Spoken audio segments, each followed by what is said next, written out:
नमस्कार दोस्तों, आप सभी का स्वागत है आपके अपने YouTube चैनल सक्सेस एस्पिरेंट। आज सीटेट का जो यहाँ टेस्ट एसएमसी में चलता है डेली प्रैक्टिस सेट, उसका लाइव डिस्कशन अब करा रहे हैं। चलिए स्टार्ट करते हैं।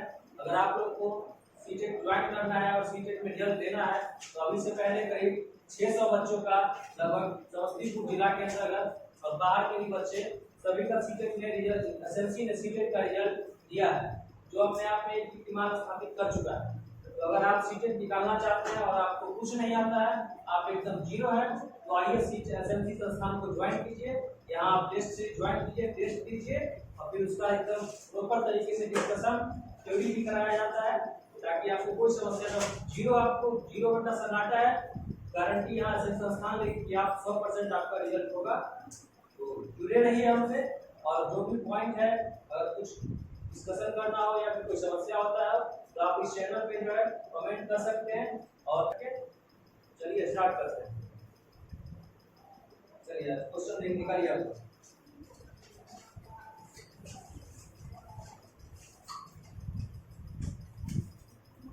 बाल विकास यानी ग्रोथ एंड डेवलपमेंट और जीन तैयारी, दो टॉपिक पढ़ा चुके हैं। ठीक है, आज का क्वेश्चन देखिए, जो भी बोली तो लाउडली बोलिएगा ताकि आप 2 नंबर। पहला नंबर क्वेश्चन में किन्हीं को दिक्कत है। पहला क्वेश्चन जो है आपका, बाल विकास की निम्नलिखित में से किस अवस्था में बालकों का आकर्षण विषम लिंगी के प्रति अधिक हो जाता है। बाल विकास का जब हम पढ़ाए थे उसमें हम बता चुके हैं आप लोग को। ये कब होता है? ये किशोरावस्था में होता है, जब वहाँ पे क्या हार्मोनल चेंजेस आने शुरू हो जाते हैं एक एज के बाद, तो वहाँ पे समलिंगी आकर्षण बच्चों में होता है। वो अवस्था है किशोरावस्था। दूसरा प्रश्न में दिक्कत है ना। दूसरा प्रश्न है आपका कि बाल विकास को सर्वाधिक प्रभावित करने वाला कारक है। ठीक है, सर्वाधिक प्रभावित करने वाला कारक है, यानी कि वो हानि नहीं करेगा, बच्चों को फायदा करेगा। ऐसा कौन सा इसमें 4 में से आपका ऑप्शन है जो ये अंडरस्टैंडिंग का सवाल है, जिसमें बच्चों को ज्यादा फायदा होगा? तो आप ऑप्शन पढ़िए। इसका पहला ऑप्शन है यौन शिक्षा। यौन शिक्षा भी आज के समय में बहुत जरूरी है, लेकिन बच्चों के लिए नहीं है। ठीक है, बच्चों को कुछ पता है, जब बच्चे किशोरावस्था में जाते हैं तो उनको विषमलिंगी आकर्षण भी वो भी उनको समझ नहीं होता है, बल्कि ये विकास होता है। ठीक है, यौन शिक्षा बच्चों के लिए नहीं है। अब आते हैं आगे, सुंदर विद्यालय भवन। अगर आपका घर सुंदर हुआ, उसमें रहते हो आप, डेली उसमें झगड़ा लड़ाई चल रहा हो, क्या फायदा उस सुंदर घर का? विद्यालय सुंदर होना जरूरी नहीं है, उसके अंदर जो पाठ्यक्रम, जो व्यवस्था है, रखरखाव है, बच्चों के लिए जो सुविधा है और वहाँ की जो टीचर हैं वो उनमें गुणवत्ता होना चाहिए ताकि बच्चों का विकास अच्छे से हो। यानी कि कहा जाता है ना, रूप बढ़िया नहीं गुण बढ़िया होना चाहिए। ठीक है, तो ये नहीं होगा। तीसरा ऑप्शन है आपका खेल कूद का मैदान और चौथा ऑप्शन है आपका बुद्धि परीक्षण। बुद्धि परीक्षण की बात नहीं होगी। ये क्या बोल रहा है कि बाल विकास को सर्वाधिक बाल विकास किसमें होगा, आपसे सवाल ये है। अब देखिए, खेल कूद का मैदान, खेल कूद का मैदान अत्यधिक प्रभावित करेगा। क्यों? इसलिए जब बच्चा खेलने जाता है तो उसका शारीरिक, मानसिक, बौद्धिक, सामाजिक सभी तरह का विकास होता है। डाउट क्लियर है? तो सबसे अधिक इसमें बेहतर कौन है? खेल कूद का मैदान। जहाँ पे दिक्कत आए, समस्या बेझिझक बोलिएगा। चलिए, तीसरा सवाल क्या है? मनोवैज्ञानिकों ने बाल विकास की किस अवस्था को समूह की आयु कहा है? ये हम पढ़ा चुके हैं। अगर आप नहीं पढ़े हैं तो आप फिर से आप चैनल में जाकर वीडियो देख लीजिएगा, उसमें वीडियो डाला होगा, उसमें पढ़ा चुके हैं। और ये क्वेश्चन है आपका कि किस अवस्था को समूह की आयु कहा है। क्लास में भी पढ़ाए थे। ग्रुप या टोली की आयु जो है कौन सा अवस्था था? बाल्यावस्था। ठीक है, चलिए अगले प्रश्न पे आते हैं। अगला प्रश्न आपका है, किस शैशवावस्था के लिए उत्तम शिक्षण विधि क्या है? शैशवावस्था के लिए बच्चों को शिक्षा देने के लिए उत्तम शिक्षण विधि पूछ रहा है कि क्या है। इसमें आपका जैसे पहला ऑप्शन है मॉन्टेसरी विधि। जैसे देखिए, बच्चों का एडमिशन भी होता है, किसमें एडमिशन है? मॉन्टेसरी के। कहीं के वो तो बच्चों के लिए है। उसके बाद खेल विधि, खेल विधि सर्वाधिक उपयुक्त है। और किंडरगार्टन विधि ये भी होता है विधि। इस विधि में क्या होता है कि बच्चे समूह में रह करके एक दूसरे से सीखते हैं। ठीक है, यहाँ पे आपका आंसर हो जाएगा इनमें से सभी। किंडरगार्टन विधि का बात किया जाएगा कि किसने दिया था, ये हो जाएगी आपका फ्रीडम विलियम, रीड का विलियम। रीड का विलियम, इनका नाम है जो किंडरगार्टन विधि इन्हीं के द्वारा दिया गया है। इसका आंसर हो जाएगा उकिल सभी, तीनों हो जाएगा। नामित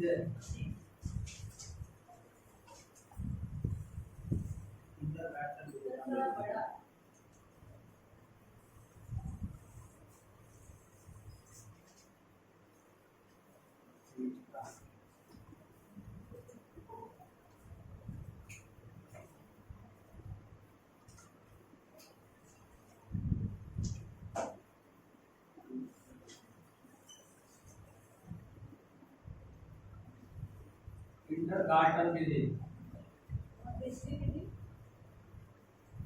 चलिए आगे बढ़ते। मोंटेसरी विधि किसने दिया था? और मोंटेसरी लगा हुआ है, कोई मोंटेसरी नहीं है, ठीक है। चलिए अगला क्वेश्चन आपका, किस मनोवैज्ञानिक ने बाल विकास का वैज्ञानिक विवेचन प्रस्तुत किया? ये टेस्टोलॉजी किए।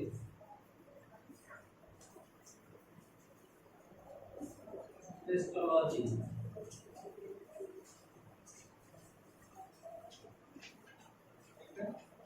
चलिए नेक्स्ट क्वेश्चन की ओर बढ़ते हैं। वैलेंटाइन के अनुसार सीखने का आदर्श काल है, छठा प्रश्न है आपका, ये भी आपको बता चुके हैं। सीखने का आदर्श काल है शैशवावस्था। बहुत सुंदर। अगले प्रश्न पे आइए। विकास सिद्धांत के अनुसार किस सिद्धांत के अनुसार बालक का गामक और भाषा संबंधी आदि का विकास होता है?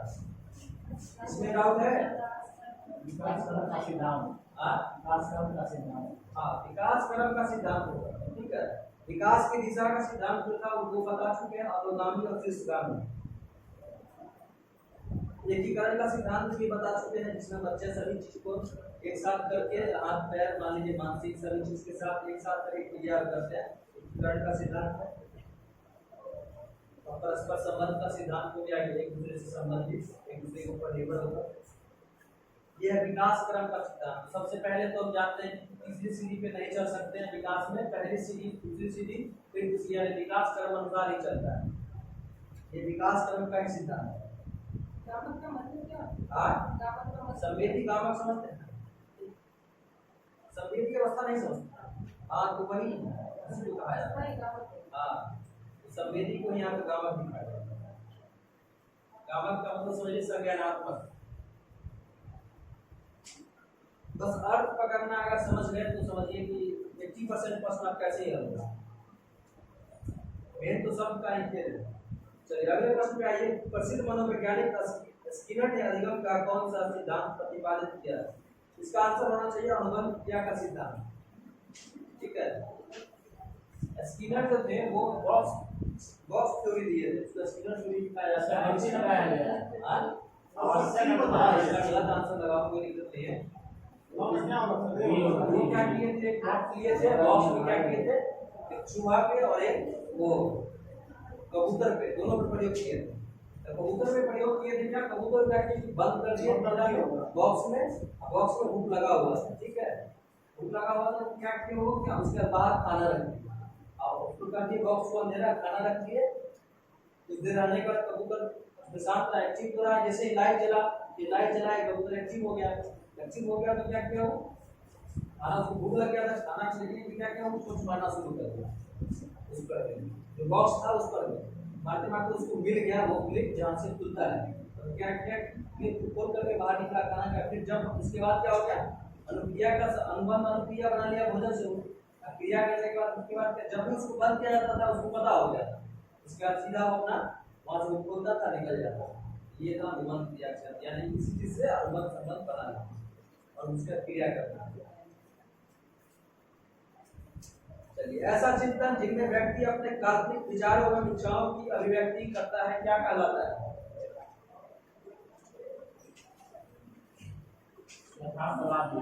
नहीं, स्वलिंग चिंतन। स्व का मतलब क्या होता है? स्व का मतलब होता है शब्द अगर आप पकड़ लेते तो आंसर में कोई दिक्कत नहीं था। इसमें क्या होता है कि बड़े बड़े सपने देखना, बड़े होंगे, चाहे हम हमारे पास कितना बड़ा कार होगा, मतलब अपने औकात से बाहर का समझ सपना देखना, बड़ा बड़ा सपना देखना होता है। उसमें सिर्फ खुद को रखता है और सोचते रहता है, ये हुआ स्वलिंग चिंतन। काल्पनिक सोच। कुछ मनोवैज्ञानिक चिंतन को क्या कहते हैं? मानसिक द्वंद कहते हैं। ठीक है, ये मनोवैज्ञानिक का थॉट है। मानसिक द्वंद कहते क्यों है? क्योंकि अचानक से आपके साथ कोई ऐसा समस्या आ जाता है जहाँ पे आप डिसीजन नहीं ले पा रहे हैं कि अब क्या करें नहीं करें। ठीक है, मतलब सपोज कीजिए कि कोई रोड पे, आप जैसे रोड कभी हम पार करते हैं, ठीक है, अचानक से कोई गाड़ी दिख गया, आप समझ में नहीं आ रहा आगे जाए पीछे आए, उस समय क्या हो गया? मानसिक द्वंद की स्थिति, संघर्ष की स्थिति उत्पन्न हो गई और डिसीजन नहीं ले पाएंगे तो धक्का लगना तय है। मानसिक द्वंद उसी को कहा जाता है जहाँ पे आप डिसीजन नहीं कर पाते हैं, आपके माइंड में समझ में नहीं आता कि हम करें क्या, ये होगा कि ये होगा, तो अपने आप से अंदर ही अंदर दोनों चीज द्वंद करना शुरू कर देता है। मानसिक द्वंद उसी को संघर्ष बोला जाता है, मानसिक संघर्ष या द्वंद। अगले प्रश्न में आइए, प्रेरणा छात्र में रुचि उत्पन्न करने वाली कला है। अधिगम में अभिप्रेरणा का महत्व को दिग्दर्शित करने वाला यह कथन है, इसका ये कथन थॉमसन का है। ठीक है, 13 नंबर क्वेश्चन में कोई दिक्कत है? व्यक्तित्व भेदों के मापन हेतु परीक्षण है। व्यक्तित्व भेद का मतलब हो गया कि व्यक्ति का भेद अंदर एक दूसरे व्यक्ति में पता करना, उसके लिए ये सब हो जाएगा। ठीक है, कोई दिक्कत नहीं है।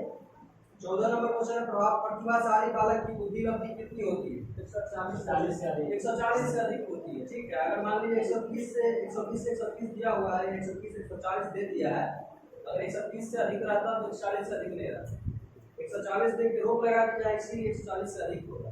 सामान्य बुद्धि का तो जान ही है 91 से 110। ठीक है, 130 स्टॉप हो गया ना। जो प्रतिभाशाली बालक का बुद्धि होगा उसका ऐसे नहीं है, वो लेवल ऊपर है, मतलब वो कहीं भी हो सकता है। जैसे कुछ बच्चे होते हैं कंप्यूटर से पहले भी पूरा कर लेते हैं, उनका आईक्यू लेवल कितना ज्यादा होगा, इसीलिए वो लगा दिया कि इससे अधिक। चलिए अगले प्रश्न पे आते हैं। प्रोफेसर गिलफोर्ड के बुद्धि के त्रि-आयामी सिद्धांत के अन्य नाम क्या है? ये बुद्धि संरचना सिद्धांत दिए थे, इसमें 3 पॉइंट इन्होंने बताया था। एक था आपका संक्रिया,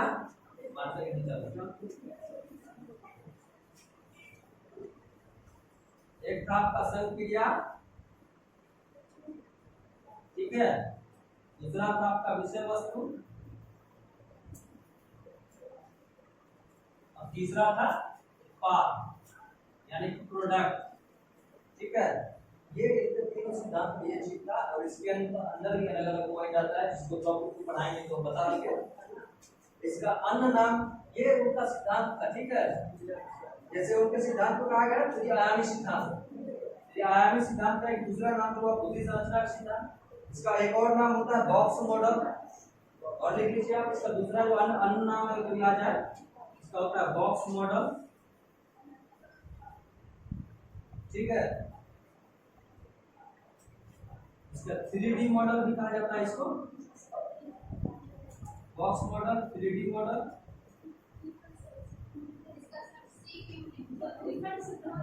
नहीं, इनके सिद्धांत का अन्य नाम है, इसमें थॉट इसमें अंडरस्टैंडिंग का क्वेश्चन नहीं है ये। ठीक है, बुद्धि संरचना सिद्धांत दिए थे गिलफोर्ड, उसमें ये 3 चीज पे, एक संक्रिया, विषय वस्तु और उत्पाद। ये क्या है इसको समझ लीजिए। एक संक्रिया यानी कि अगर आप संज्ञान में लेते हुए संज्ञान बौद्धिक तौर पे या मानसिक तौर पे किसी विषय वस्तु को हल कर रहे हैं या उसके बारे में सोच रहे हैं, क्रिया कर रहे हैं, ठीक है, उसके बाद जो रिजल्ट आता है, सपोज कीजिए कि आपको हम दे देते हैं पजल सीधा करने के लिए। ठीक है, पजल दे दिए, पजल क्या हो गया? विषय वस्तु हो गया। अब संक्रिया क्या कर रहे हैं? तो आप मानसिक बौद्धिक विकास अपना लगा रहे हैं, उसमें संक्रिया कर रहे हैं, उसका जब आप पजल सीधा कर दिए तो क्या प्रोडक्ट आ गया, आपका रिजल्ट आ गया। यही उनका सिद्धांत है, यही। चलिए अगला प्रश्न, ये तो कोई प्रश्न तरीका भी नहीं होना चाहिए इसमें। किसी शिक्षक को जो है कितना दिन काम करना है, 1 हफ्ता में 48 घंटा। चलिए, छात्रों के समायोजन हेतु विद्यालय में अध्यापक को निम्नलिखित में से कौन सा कार्य नहीं करना चाहिए? निगेटिव पूछा है, कौन सा कार्य नहीं करना चाहिए? देखिए, छात्रों को कठोर दंड देकर क्लास करवाना ये नहीं होना चाहिए। दंड देना, रटना, याद करना, डांटना, ये सब निगेटिव वर्ड है। जब भी आपसे पॉजिटिव नेगेटिव सेंटेंस और पॉजिटिव का ऑप्शन तीन है, इसमें एक नेगेटिव मिल जाए या जो नेगेटिव मिलेगा वो नहीं होगा। ये आसान है। उसके बाद मूल्यांकन से संबंधित कथन है, इसमें भी दिक्कत रहना चाहिए। कई बार जैसा सवाल आया तो बताया कि मूल्यांकन निरंतर चलने वाली प्रक्रिया भी है। छात्रों के व्यवहार संबंधी सामग्री एकत्रित करने का साधन भी है, यानी कि छात्रों को अगर किसी तरह कोई दिक्कत हो रहा है तो जानेंगे तब उसका साधन उपलब्ध करा सकती है। शिक्षा के उद्देश्य का घनिष्ठ संबंध भी है, यानी कि शिक्षा जब तक मूल्यांकन नहीं करेंगे बच्चे के बारे में जानेंगे ही नहीं। समझ गए? इनका समझेगा इसमें से सभी। अगला प्रश्न हमारा कक्षा कक्ष में शिक्षण अधिगम प्रक्रिया में छात्रों को सक्रिय रूप से शामिल करने का क्या तरीका है? इसका आंसर भी सभी हो जाएगा। नहीं, एग्जाम्पल को प्रारंभ करने से पूर्व ये होगा। 20 नंबर सवाल में ऑप्शन 4 है, उसमें चौथा ऑप्शन देखिए वो सभी है। इसमें कोई दिक्कत नहीं होना चाहिए, क्योंकि प्रश्न पूछना बीच बीच में उसको कुछ होमवर्क दे, मतलब क्लास का वर्क देना कि ठीक है हम कुछ बताए तो कुछ बताओ। ये सब से क्या होता है, बच्चे को एक्टिव रखते हैं क्लास में। हाँ, ये सब से बच्चा क्या सक्रिय रूप से क्लास में सीखने के लिए एक्टिव रहता है। तो अगले प्रश्न पे आते हैं। एक शिक्षक विद्यार्थियों से कह रहा है कि वे अपने गृह कार्य को दिखाए। लेटर्स के अनुसार आप इस व्यवहार को क्या मानेंगे? अब इसमें 4 ऑप्शन है, आदेश देना, निर्देश देना, निवेदन करना या समझाना। क्या हो सकता है? दिखाने का मतलब है निर्देश देना। हाँ, आदेश देना क्यों नहीं हो सकता? चलिए हाँ, निवेदन नहीं करेगा बच्चा, बच्चों से निवेदन अब बता। आदेश जो है वो निगेटिव वर्ड में आता है। आदेश कौन देता है? आदेश कौन देगा? जो आपसे बड़े हैं, जो प्रधान है, यानी कि आदेश अधिकारी देते हैं। ऑर्डर देना किसका काम होता है? राजा का। नहीं, आदेश अधिकारी तो बच्चा क्या कर रहे हैं, वहाँ पे आप अपना अधिकार जमा रहे हैं। ठीक है, वहाँ पे आप आदेश देने का एक होता है आदेश, एक होता है निर्देश। आदेश में क्या होता है, अधिकार झलकता है, आप उस पर अधिकार जमा रहे हैं। और बच्चों पे अधिकार शिक्षक को नहीं जमाना है, बच्चों के साथ प्रजातांत्रिक व्यवहार रखना है, लोकतांत्रिक ये निरंकुश। ठीक है, अब निर्देश देना जो है वो क्या होता है, वो एक नियम के अंतर्गत आता है, वो एक नियम को फॉलो करता है, इसीलिए वहां का आंसर होगा आपका निर्देश देना। चलिए, परीक्षा प्रतिमान में विद्यार्थी लिखित के अलावा से सभी कार्य करते हैं। परीक्षा प्रतिमान होता क्या है? तो परीक्षा प्रतिमान में क्या होता है कि बच्चा जो है शिक्षक के ऊपर डिपेंड नहीं रहता है, आश्रित नहीं रहता है, वो अपना काम स्वयं करेगा। ठीक है, क्लासरूम, हाँ क्लासरूम में अपना काम स्वयं करेगा, उसका समाधान भी ढूंढेगा, नहीं मिलेगा यहाँ एक क्या गया, एक सेकंड, समाधान ढूंढेगा, उसके बाद अगर नहीं मिलेगा तो सीधा सवाल करेगा टीचर से। उसके ऊपर आश्रित करने का मतलब क्या हुआ कि कोई विश्वास है, जैसे हम हैं, सब कुछ कीजिए, हम टीचर हैं, आप बच्चे हैं, कोई सवाल आ गया आपको तो आप फंस गए उस सवाल में। ठीक है ना, और सवाल में फंस गए तो आप ये सोच नहीं, आपको ये नहीं सोचना है, बच्चे ये नहीं सोचेंगे कि ये सवाल हम जब पढ़ाएंगे तब आज तक आप चुपचाप बैठे रहेंगे और उस सवाल को तब देखेंगे, मतलब तब जानेंगे। ये काम बच्चा नहीं, आप हम पे डिपेंड नहीं रहेंगे, आश्रित नहीं रहेंगे कि आप जब बताइएगा ना तभी हम सोच जानेंगे। आपको सवाल आप सीधा पूछेगा, सर इसका आंसर क्या होगा, इसका जवाब कैसे होगा, ये कैसे बनेगा, यानी रुकना नहीं, आपको आश्रित नहीं रहना। अगला प्रश्न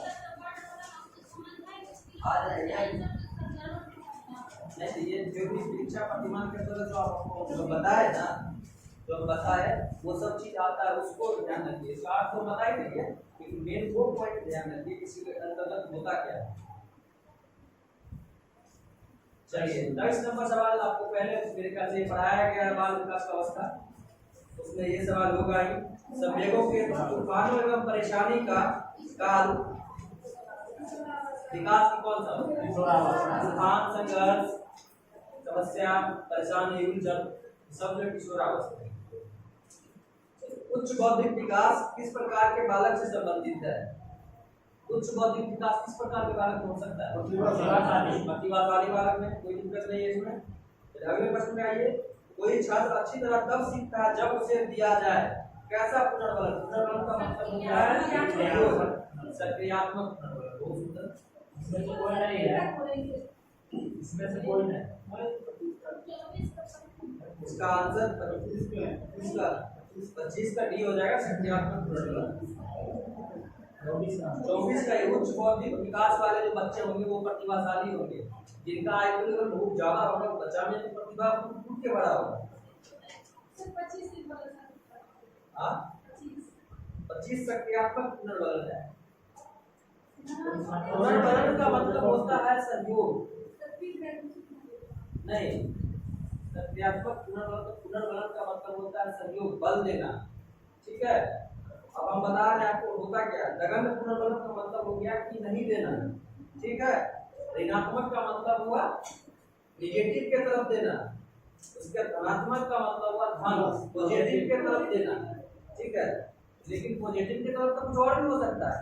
और सक्रियात्मक यहाँ क्या पूछ रहा है कि वो बच्चा अच्छी तरह से तब सीखेगा। एक्टिव, जब बच्चे को हम एक्टिव रखेंगे, समझे, जब बच्चे को हम एक्टिव रखेंगे तब ना बच्चा ज्यादा सीखेगा। ये हुआ सक्रियात्मक। चलिए, किस स्तर पर किस शिक्षा की समस्याएं अधिक महत्वपूर्ण और जटिल है। प्राइमरी स्तर का जो शिक्षा है वो सबसे अधिक जटिल है, क्योंकि उस समय बच्चा को हर एक चीज बताना पड़ता है, कराना पड़ता है, समझाना पड़ता है। और उसको शिक्षा भी हमको ऐसा देना होता है जो आस पड़ोस से जुड़ा हुआ हो। ठीक है, उसको शिक्षा भी हमको ऐसा देना होता है जो आस पड़ोस से जुड़ा हुआ, जो उसके वातावरण से जुड़ा हुआ, उसके नैतिक मूल्य का विकास भी करना होता है, सबको ध्यान में रखना पड़ता है। इसीलिए प्राथमिक स्तर की शिक्षा है वो ज्यादा जटिल है। अभी का शिक्षा जो हम लोगों का है, जो आपकी माध्यमिक उच्च माध्यमिक का होगा, बच्चे समझदार होते हैं, बिना कहे भी बहुत काम कर लेते हैं। उस समय के बच्चे नहीं करते, इसीलिए जटिल।